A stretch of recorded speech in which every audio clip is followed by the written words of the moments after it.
എറണാകുളം അങ്കമാലി അതിരൂപത ആസ്ഥാനത്തെ പ്രതിഷേധങ്ങളിൽ വൈദികർക്കെതിരെ ജാമ്യമില്ലാ വകുപ്പ് പ്രകാരം കേസ്. ബിഷപ്പ് ഹൌസിൽ അതിക്രമിച്ചു കയറി നാശനഷ്ടങ്ങൾ ഉണ്ടാക്കിയതിന് 21 വൈദികർക്കെതിരെയാണ് കേസെടുത്തത്. വഴി തടഞ്ഞ് സമരം ചെയ്തതിനും കേസെടുത്തു. എറണാകുളം സെൻട്രൽ പോലീസാണ് 4 കേസുകൾ രജിസ്റ്റർ ചെയ്തത്. അതിരൂപത ആസ്ഥാനത്തെ പ്രതിഷേധങ്ങളിൽ ഇന്ന് സമവായ ചർച്ച നടക്കും. എസ് ശരൺ ചേരുന്നുണ്ട്. ശരൺ, വൈദികർക്കെതിരെ കേസ് നടപടി എന്നതൊക്കെ നടക്കുന്നുണ്ട് ഒരു ഭാഗത്ത്, മറ്റൊരു ഭാഗത്ത് കലക്ടർ വിളിച്ച യോഗമുണ്ട്. എപ്പോഴാണ് ഒരു സമവായമാകുമെന്നുള്ള പ്രതീക്ഷയിലാണോ?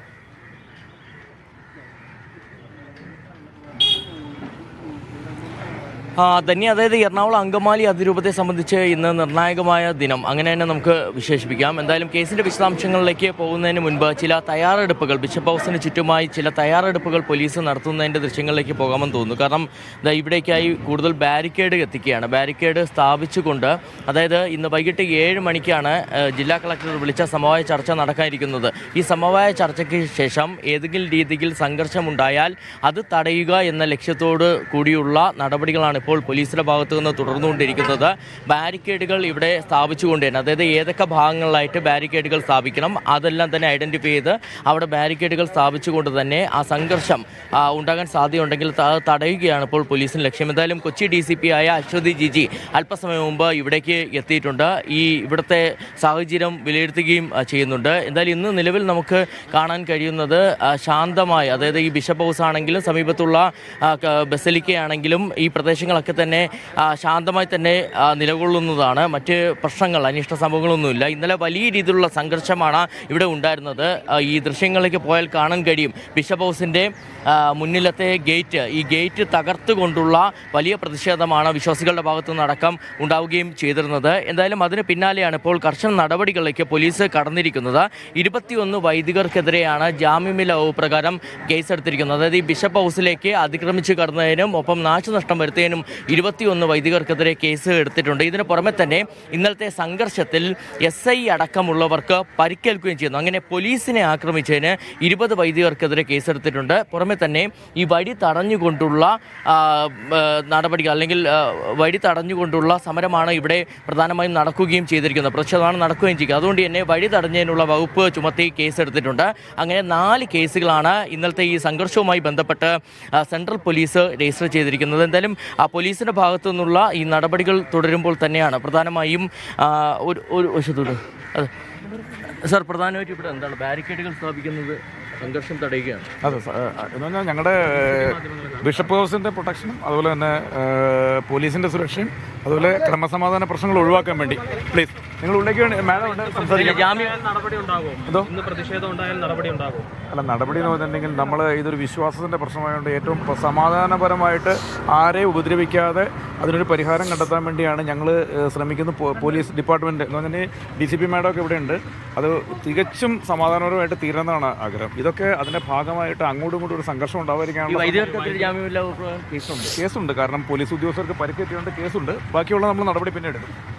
ഏതായാലും അത്തരത്തിലാണ് കേസ് എടുത്തുകൊണ്ടടക്കം തുടർ നടപടികളിലേക്ക് കൂടി പോലീസ് കടക്കുന്നതാണ് കാണാൻ കഴിയുന്നത്. എന്തായാലും ഇന്ന് വൈകിട്ട് 7 മണിക്കാണ് സമവായ ചർച്ച തീരുമാനിച്ചിരിക്കുന്നത്. ഇന്നലെ ഈ സംഘർഷമുണ്ടായതിന് പിന്നാലെ പ്രതിഷേധം വലിയ രീതിയിൽ തന്നെ ആളിക്കത്തിയതിന് പിന്നാലെ ADM-നെ ജില്ലാ കളക്ടർ നിയോഗിച്ചിരുന്നതാണ്. എന്നാൽ ADM എത്തി ചർച്ച നടത്തിയിട്ട് പരിഹാരം കാണാൻ കഴിയാത്തൊരു സാഹചര്യമാണ്. ഇതിൻ്റെ അടിസ്ഥാനത്തിൽ കൂടിയാണ് കഴിഞ്ഞ 2 ദിവസമായിട്ട് ഇവിടെ ക്രമസമാധാന പ്രശ്നം നിലനിൽക്കുന്ന സാഹചര്യത്തിൽ കൂടി ജില്ലാ കളക്ടർ തന്നെ നേരിട്ട് ചർച്ച നടത്താൻ തീരുമാനിച്ചിരിക്കുന്നത്. വൈകിട്ട് 7 മണിക്ക് വൈദികരുമായി ചർച്ച നടത്തുമെന്നുള്ളതാണ് പറഞ്ഞിരിക്കുന്നത്. ഒപ്പം തന്നെ മറ്റൊരു പ്രധാനപ്പെട്ട കാര്യം നമുക്കറിയാം, എറണാകുളം അങ്കമാലി അതിരൂപതയുടെ തലപ്പത്ത് മാറ്റങ്ങൾ ഉണ്ടാവുകയും ചെയ്തിരുന്നു. ഈ പ്രതിഷേധത്തിന് പിന്നാലെ തന്നെ ഈ അപ്പോസ്തോലിക് അഡ്മിനിസ്ട്രേറ്റർ ഭരണം അവസാനിപ്പിച്ചിരുന്നത് നമ്മൾ കണ്ടിരുന്നതാണ്. അങ്ങനെ മാർ ജോസഫ് പാംപ്ലാനിയാണ് ഇപ്പോൾ വികാരിയായി ഇവിടെ നിയോഗിക്കുകയും ചെയ്തിരിക്കുന്നത്. അദ്ദേഹം കൊച്ചിയിലുണ്ട്. ഒരുപക്ഷെ അദ്ദേഹത്തിൻ്റെ സാന്നിധ്യത്തിൽ കൂടിയായിരിക്കാം ഈ സമവായ ചർച്ച എന്നുള്ള സൂചന കൂടി നമുക്ക് ലഭിക്കുന്നുണ്ട് തന്നെ.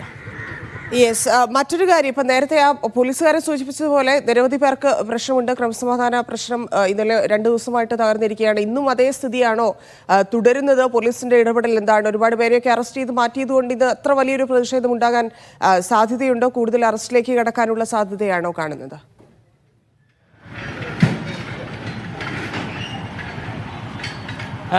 ധന്യ, വെള്ളിയാഴ്ച രാത്രിയാണ് ഇത് സംബന്ധിച്ചുള്ള ഈ ഒരു വലിയ സംഘർഷം നമുക്ക് കാണാൻ കഴിഞ്ഞ അതിൻ്റെ ഒരു തുടക്കം അപ്പോഴായിരുന്നു. അതായത് ഈ വൈദികർ കഴിഞ്ഞ കുറച്ച് ദിവസങ്ങളായിട്ട് അവർ വലിയ രീതിയിൽ തന്നെ ഇവിടെ പ്രതിഷേധത്തിലായിരുന്നു. പ്രത്യേകിച്ച് ഏകീകൃത കുർബാന നടപ്പിലാക്കാത്ത വൈദികർക്കെതിരെയുള്ള നടപടിയിൽ പ്രതിഷേധിച്ചുകൊണ്ടാണ് ഒരു വിഭാഗം ഇത്തരത്തിൽ രംഗത്തെത്തുകയും ചെയ്തത്. എന്തായാലും നമുക്കിപ്പോൾ കാണാം കൂടുതൽ വൈദികർ ഇവിടേക്ക്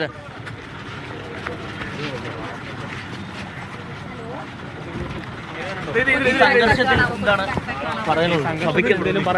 സഭയ്ക്ക് എന്താ തന്നെ ഇപ്പോൾ റാഫേൽ തട്ടിൽ കൂടി ഇവിടേക്ക് എത്തിയിരിക്കുന്നതെന്നാണ് major arch bishop Raphael Thattil ഇവിടേക്ക് എത്തിയിരിക്കുന്നു. പാംപ്ലാനി അടക്കമുള്ള ജോസഫ് പാംപ്ലാനി പിതാവ് ഈ സംഘർഷത്തിൽ പ്രതികരിക്കുന്നു. അതായത് സഭയുടെ ഉന്നത നേതൃത്വം ഇവിടേക്ക് എത്തിയിരിക്കുന്നു എന്നുള്ളതാണ് പ്രധാനപ്പെട്ട കാര്യം. നേരത്തെ കൊച്ചി DCP ഇവിടേക്ക് വന്നിരുന്നതാണ്. ഉന്നത പോലീസ് ഉദ്യോഗസ്ഥർ ഇവിടെ ഉള്ളപ്പോൾ തന്നെയാണ് ഇപ്പോൾ major arch bishop Raphael Thattil അടക്കമുള്ളവർ, അതായത് ജോസഫ് പാംപ്ലാനി നേരത്തെ സൂചിപ്പിച്ചതുപോലെ അപ്പോസ്തോലിക് അഡ്മിനിസ്ട്രേറ്റർ ഭരണം അവസാനിപ്പിച്ചുകൊണ്ട് ജോസഫ് പാംപ്ലാനിയെ വികാരിയായി ഇവിടെ നിയമിക്കുകയും ചെയ്തിരുന്നു. അതിനുശേഷം നമുക്ക് കാണാൻ കഴിയുന്നത് ചില മറ്റ് നടപടികൾ കൂടിയാണ്. ഒരുപക്ഷെ ഈ സമവായ ചർച്ചയ്ക്ക് മുൻപായിട്ട് തന്നെ ഒരു സാഹചര്യം, അതായത് ഈ സഭാ നേതൃത്വവുമായി ചർച്ചകൾ നടത്താൻ ഒരുപക്ഷെ പോലീസ് തീരുമാനിച്ചിട്ടുണ്ടാകണം. അതിൻ്റെ ഭാഗമായിട്ട് കൂടിയാണ് ഇപ്പോൾ ഈ ഉന്നത നേതൃത്വം കൂടി ഇവിടേക്ക് വന്നിരിക്കുന്നതെന്നുള്ളതാണ്. അതിൽ കൊച്ചി DCP അടക്കമുള്ളവരുടെ സാന്നിധ്യം ഇവിടെ ഉണ്ടെന്നുള്ളതാണ് ധന്യ.